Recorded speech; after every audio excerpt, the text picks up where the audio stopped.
Welcome friends, M Singh foundation YouTube channel पे आप लोगों का स्वागत है। बीपीएससी के द्वारा वर्ष 2022 की अब तक की सबसे बड़ी वैकेंसी जारी कर दी गई है, जिसमें कुल पदों की संख्या 6421 है और इसका वेतनमान 35,000 बेसिक रुपया है। और यदि सारे अलाउंसेस को मिला दीजिएगा तो लगभग 48,000 से लेकर के 50,000 के बीच में आपको कैश वेतन मिलने वाला है। क्या है पूरे वैकेंसी का मॉड्यूल, कौन से लोग एलिजिबल होंगे और इसके एग्जामिनेशन से लेकर के चयन की प्रक्रिया क्या होने वाली है, हर एक चीज़ यहाँ पे जानने वाले हैं। सबसे पहले देख लीजिए, ये आज के डेट में बीपीएससी के द्वारा ऑफिशियल वेबसाइट पर जाकर देख सकते हैं, एक नोटिस जारी किया गया है और ये संदर्भ है आपको विज्ञापन संख्या 2/2022 शिक्षा विभाग बिहार के अंतर्गत उच्च माध्यमिक विद्यालयों के प्रधानाध्यापक के कुल 6421 पदों पर नियुक्ति हेतु भारतीय नागरिक और बिहार राज्य के निवासी के संबंध में ऑनलाइन आवेदन मंगाए जाने के संबंध में। आइए एक एक करके इसको जानते हैं हम लोग। सबसे पहले यहाँ पे कुल जो पद हैं, यदि आप सारे आरक्षण वाइज को मेंटेन कर दीजिएगा, आरक्षण जो भी मिलेगा वो बिहार के मूल निवासी को ही मिलेगा, ठीक है ना। उनको मिला दीजिएगा तो 6421 पद हैं, जिसमें कि 2179 पद जो हैं आपको महिलाओं के लिए हैं, उसमें से काटे जाएंगे 6421 पदों में से। उसके बाद आपको जो स्वतंत्रता सेनानी के नाती पोते हैं उनको भी 2% का आरक्षण दिया गया है, उनके लिए आपको 128 सीट रिजर्व है। उसके बाद दो मतलब कि दिव्यांगजन हैं, उनके लिए भी विभिन्न कैटेगरी में कुल जो है यहाँ पे पदों का जो है 4% आरक्षण के मेंटेन करते हुए, रोस्टर को मेंटेन करते हुए यहाँ पे पदों का विवरण दिया गया है, ठीक है ना। अब आ जाते हैं हम लोग शिक्षा विभाग द्वारा उपलब्ध कराए गए प्रमंडलवार मतलब किस प्रमंडल में कितना सूची है, सीट वैकेंट है, उसका भी यहाँ पे दिया गया है। ये जो वैकेंसी होने वाला है हेडमास्टर का +2 हाई स्कूल और मतलब कि हाई स्कूल +2 में होने वाला है, इसके अंतर्गत इनका जो संवर्ग होगा वो प्रमंडल होगा, ठीक है ना। प्रमंडल वाइज संवर्ग होगा, यानी कि अपने एक प्रमंडल में उनका ट्रांसफर पोस्टिंग वगैरह सब कुछ होगा। तो उनका किस प्रमंडल वाइज कितना सीट वैकेंट है उसको आप जाकर के देख सकते हैं। अब यहाँ पे देख लीजिए 35,000 इसका बेसिक पे है और सरकार द्वारा समय समय पर दे अन्य भत्ते भी शामिल हैं, ठीक है ना। तो वर्तमान में इसको आप कन्वर्ट कीजिएगा तो आपको 48,200 के आसपास होता है और जब तक आपका ज्वाइनिंग होगा तब तक 50,000 के आसपास चला जाएगा मिनिमम। उसके बाद आपको 2-3 हज़ार का वो HR का डिफरेंस रहता है, तो वहाँ पर भी आता है। सबसे बड़ी बात है कि शैक्षणिक योग्यता क्या है और कौन कौन से लोग एलिजिबल हैं इसको भरने के लिए, वो जरा जान लीजिए। पहला तो भारत का नागरिक हो तथा बिहार राज्य के वो निवासी हो, भारत का नागरिक हो तथा बिहार राज्य का निवासी हो, मान्यता प्राप्त विश्वविद्यालय से कम 50% अंकों के साथ उसको स्नातकोत्तर उत्तीर्ण होना चाहिए। स्नातकोत्तर यानी कि आपको MA MAd मतलब MA लेवल का कोई भी एग्जामिनेशन होना चाहिए, ठीक है ना। MCOM वगैरह ये सब कुछ होना चाहिए, ठीक है ना। अनुसूचित जनजाति वगैरह के लिए आपको 5% की छूट दिया जाए, मतलब कि आपको जो भी आप स्नातकोत्तर करते हैं उसमें आपको 50% मिनिमम होना चाहिए किसी भी सब्जेक्ट में। और यदि SC ST वगैरह के हैं तो आपको 5% का छूट होगा, यानी कि 45% पर भी आपको ले लिया जाएगा। मान्यता प्राप्त संस्था से आपको BEd होना चाहिए, BA-Ed BS-Ed और उत्तीर्ण होना, यानी कि BEd और समकक्ष जो भी है वो भी आपके साथ होना चाहिए। पहला तो हो गया आपके पास MA MCOM या MSc वगैरह जो मास्टर लेवल का डिग्री होना चाहिए आपके पास, ठीक है ना। और उसमें आपको 50% अंक होना चाहिए। SC ST हैं तो आपको 45% मार्क्स में काम चल जाएगा। उसके अलावा दूसरा क्या होना चाहिए आपके पास, कि दूसरा आपके पास होना चाहिए कि BEd और उसके इक्विवेलेंट जितने भी डिग्री हैं उसका भी आपके पास सर्टिफिकेट होना चाहिए। और वर्ष 2012 या उसके बाद नियुक्ति हेतु शिक्षक पात्रता परीक्षा में उत्तीर्ण है, मतलब कि आपको 2012 और या उसके बाद कोई भी TET हुआ था फिर, ठीक है ना, उसमें आपके पास वो एग्जामिनेशन आप क्वालिफाई होना चाहिए। ये आपको बेसिक शर्त है, क्योंकि टीचर बनना है तो या CTET वगैरह है वो भी आपको क्वालिफाई है तो तब भी आपका काम चल जाएगा, ठीक है ना। 2012 या उसके बाद से है। इसी चीज़ को आपको इंग्लिश में यहाँ पे बताया गया कि should be citizen of India and A resident of Bihar state, यानी कि should be citizen of India and A resident of Bihar state, Bihar के आपको निवासी होना चाहिए। और यही सब वगैरह पोस्ट ग्रेजुएट में आपको 50% मार्क होना चाहिए। बैकवर्ड क्लास हैं, वुमेन है, इकोनॉमिकली बैकवर्ड क्लास हैं, इन सबको आपको 5% का रिलैक्सेशन दिया गया है, ठीक है ना। उसके बाद BEd या BA-Ed BS-Ed आपको रिकॉग्नाइज यूनिवर्सिटी से होना चाहिए। और टीचर एलिजिबिलिटी टेस्ट जो है 2012 या उसके बाद होना चाहिए, उसमें क्वालिफाई होना चाहिए। चलिए, अनुभव भी यहाँ पे एक महत्वपूर्ण चीज़ है, चूँकि ये आपको अनुभव बेस्ड एग्जाम मतलब कि ये वैकेंसी है, तो यहाँ पे जो भी अनुभवी लोग होंगे टीचिंग के क्षेत्र में उन्हीं को मिलेगा। तो देख लीजिए, पहला राज्य सरकार के विद्यालय एवं पंचायती राज संस्थान एवं नगर निकाय संस्थान के अंतर्गत माध्यमिक शिक्षक के पद पर न्यूनतम 10 वर्ष की लगातार आपको सेवा हो, यानी कि माध्यमिक शिक्षक यानी कि 10+2 10 मतलब कि 10वीं वाले और 12वीं वाले में किसी में से आपको जो है 10% की होना चाहिए, ठीक है ना। माध्यमिक हो गया, आपको 10th वाला हो गया।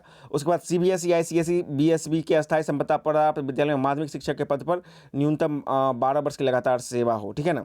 यहाँ पे आप देख लीजिए, राज्य सरकार के विद्यालय में पंचायती राज संस्था वगैरह के अंतर्गत आपको माध्यमिक शिक्षक के पद पर न्यूनतम 10 वर्ष की लगातार सेवा, और सीबीएसई वगैरह में आप जाते हैं तो वहाँ पे आपको 12 वर्ष की लगातार सेवा होनी चाहिए। ठीक है, इस बात का कन्फ्यूजन खत्म हो गया। यानी कि अब बिहार सरकार के अंतर्गत जो शिक्षक नियोजन हुआ था उसमें यदि आप माध्यमिक शिक्षक हैं, 10 वर्ष से हैं, मतलब कि 10 लेवल के हैं, तो आपको 10 साल का ही अनुभव चाहिए, और यदि आप सीबीएसई वगैरह से हैं तो आपको 12 साल का चाहिए। राज्य सरकार के विद्यालय में पंचायती राज संस्था एवं नगर निकाय संस्था अंतर्गत उच्च माध्यमिक शिक्षक के पद पर यही आप +2 शिक्षक हैं तो आपको मात्र 8 साल की, यानी बिहार सरकार के अंतर्गत जो यदि +2 शिक्षक के रूप में यदि 8 साल की नौकरी आप कर लिए हैं तब भी आप एलिजिबल हो जाएंगे। यदि आप 10वीं लेवल के शिक्षक हैं बिहार सरकार के अंतर्गत तो 10 वर्ष का आपको चाहिए अनुभव, और यदि आपको सीबीएसई वगैरह के अंतर्गत आपको हैं स्कूल में आप 10 साल का मतलब सीबीएसई स्कूल, आईसीएसई स्कूल से जो भी एफिलिएटेड स्कूल है उसमें आप जो प्राइवेट स्कूल से आप कर रहे हैं शिक्षक का कार्य कर रहे हैं, तब आपको 12 वर्ष के अनुभव चाहिए। चलिए उसके बाद देख लीजिए जो है आपको सीबीएसई, एसईएसई, बीसीएस, बीएसईबी से अस्थायी संबंधता प्राप्त विश्वविद्यालय में उच्च माध्यमिक शिक्षक के पद पर न्यूनतम, वहीं आप यदि आप मतलब कि +2 वाले टीचर हैं बिहार के अंतर्गत हैं, बिहार सरकार के अंतर्गत हैं तो 8 वर्ष, और यदि सीबीएसई वगैरह स्कूल में है, प्राइवेट स्कूल में है, आईसीएसई स्कूल में है, या बीएसईबी से मान्यता प्राप्त स्कूल में है, मतलब कि डायरेक्ट संबंध नहीं है, मान्यता प्राप्त से है, तो वहाँ पे आपको 10 साल का न्यूनतम योग्यता होना चाहिए। तो इतना क्वालिफिकेशन आपको चाहिए। ठीक है ना, बेसिकली क्या बीएड पास होना चाहिए, और बीएड के साथ साथ आपको टीचिंग एक्सपीरियंस होना चाहिए। यही दोनों मुख्य मुद्दा है। ठीक है, वही सब यहाँ पर। अब यहाँ पर देख लीजिए, the calculation of experience shall be made on the basis of date of joining from the और from the date of acquiring training qualification whichever is later. अब यहाँ पे देख लीजिए आपका जो एज का कैलकुलेशन किया, मतलब एक्सपीरियंस का कैलकुलेशन कैसे किया जाएगा। आपने joining from the date of, या तो आपका जो पहले होगा क्या होगा, मान लीजिए कि आपने पहले ट्रेनिंग किया है या आपने पहले ज्वाइनिंग किया है, जो भी आपको पहले होगा वही होगा। The basis of the date of joining of the from date of acquiring training qualification whichever is later, जो बाद में होगा उसको आपको क्वालिफाई किया जाएगा। ठीक है ना, उसको आपको उसी डेट से आपको 10 साल का या 8 साल का या 12 साल का आपको एक्सपीरियंस मांगा जाएगा।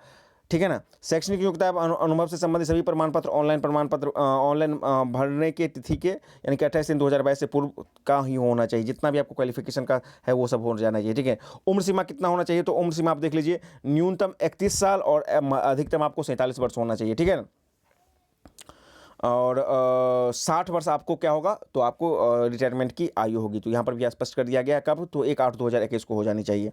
आइए, यदि आपको 5 वर्ष की छूट चाहिए, सरकारी सेवक हैं तो आपको 5 वर्ष का छूट मिलेगा। ठीक है ना, और आइए देख लेते हैं चयन प्रक्रिया क्या होना चाहिए। यहाँ पे जो है आपको विज्ञापित पदों के विरुद्ध नियुक्ति हेतु योग्य उम्मीदवारों के चयन के लिए आयोग द्वारा लिखित परीक्षा का आयोजन किया जाएगा। यह परीक्षा 150 प्रश्नों का होगा, जो वस्तुनिष्ठ एवं बहुविकल्प की होगी, यानी कि एमसीक्यू लेवल के होंगे, जिसमें समान अध्ययन के 100 प्रश्न होंगे और बीएड कोर्स से संबंधित 50 प्रश्न होंगे। टोटल कितने होंगे, 150 नंबर के प्रश्न हो गए। ठीक है ना, प्रत्येक प्रश्न के लिए अंक निर्धारित है, प्रत्येक उत्तर के लिए आपको 0.25 अंक काटे जाएंगे। ठीक है ना, और 2 घंटा की परीक्षा होगी। ठीक है ना, और आप यहाँ पे नेगेटिव है, यानी कि 150 नंबर का ये प्रश्न पत्र होगा, 150 क्वेश्चन का ये प्रश्न पत्र होगा, जिसमें कि प्रत्येक गलत उत्तर पे आपको 0.25 निगेटिव मार्क, यानी कि 1/4 निगेटिव आपको कटेगा, और सही होने पर 1 नंबर मिला जाएगा। और यहाँ पे आपको 100 अंक जो होंगे वो किसके होंगे, आपको प्रत्येक क्वेश्चन 1 नंबर का होगा। 100 अंक जो होंगे आपको सामान्य अध्ययन के होंगे, और 50 अंक किसके होंगे, तो बीएड से होंगे। ठीक है ना, चूंकि बीएड बेस्ड है। साक्षात्कार यहाँ पे नहीं लिया जाएगा। ठीक है, साक्षात्कार यहाँ पर नहीं लिया जाएगा।